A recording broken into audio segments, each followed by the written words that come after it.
आपने हमें 117 में से 92 सीट दी, बहुत शुक्रगुजार हैं आपके। अब दूसरा बड़ा चुनाव आ रहा है, 13 सीट है। हमें ये 13 की 13 सीट चाहिए। क्यों चाहिए? अपने लिए नहीं चाहिए, अपने बच्चों के लिए नहीं चाहिए, अपने परिवार के लिए नहीं चाहिए, मुझे अपने लिए नहीं चाहिए, मान साहब को अपने लिए नहीं चाहिए, इन मंत्रियों को अपने लिए नहीं चाहिए। आपके परिवार के लिए और काम करने के लिए, आपके परिवार को और खुशहाल बनाने के लिए, पंजाब को रंगला बनाने के लिए, पंजाब की तरक्की करने के लिए ये 13 सीट चाहिए हम लोगों को। जनता तो रोज देख रही है कैसे केंद्र सरकार, गवर्नर, बीजेपी वाले रोज तंग कर रहे हैं मान साहब को, रोज तंग कर रहे हैं हमारी सरकार को, रोज तंग कर रहे हैं हमारे मंत्रियों को, तरह तरह से तंग कर रहे हैं। पंजाब के हक के 8,000 करोड़ रुपए रोक लिए केंद्र सरकार ने। 8,000 करोड़ रुपए बहुत होते हैं। कितने स्कूल बन जाते, कितनी सड़कें बन जाती, कितने अस्पताल बन जाते, कितने मोहल्ला क्लिनिक बन जाते। इतना काम कर लेते हैं हम 8,000 करोड़ से। जो काम करते हैं गवर्नर उस काम में टांग अड़ा रहा है, हर काम में टांग अड़ा रहा है। 26 जनवरी को पंजाब की जनता अपनी झांकियां निकालनी चाहती थी।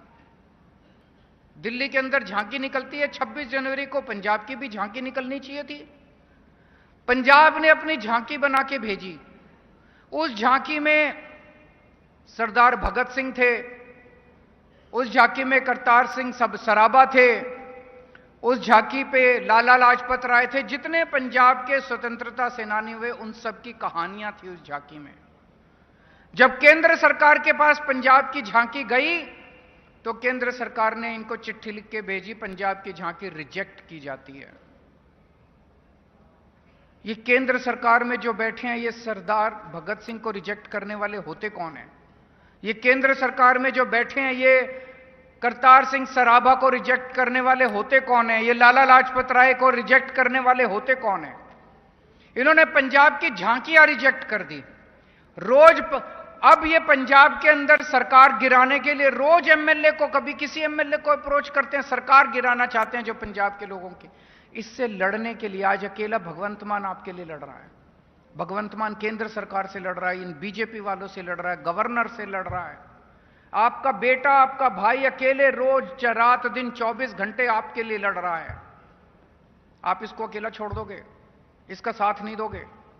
आज अगर आप 13-0 से इनको हरा दो, 13 की 13 सीटें इसको दे दो, तो ये 13 हाथ बनेंगे भगवंत मान के। ये 13 हाथ बन के दिल्ली के अंदर जाके बीजेपी से लड़ेंगे और केंद्र सरकार से लड़ेंगे।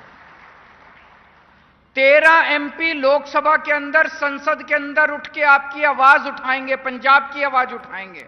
मैं आपसे पूछना चाहता हूं, आज भी 13 सांसद, पंजाब ने 13 सांसद, 13 एमपी भेजे हुए लोकसभा के अंदर। किसी की आवाज आती है? कोई सुनाई देता है?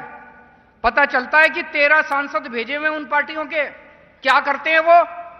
जब आपके 8,000 करोड़ रोके केंद्र सरकार ने, वो 13 सांसद कहां थे?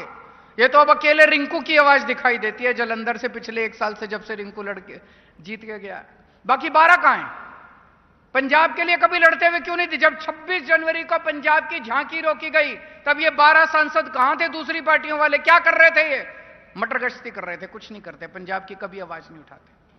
आप अगर 13 सांसद आम आदमी पार्टी के जिता के भेजोगे, ये 13 के 13 लोकसभा में भी आवाज उठाएंगे।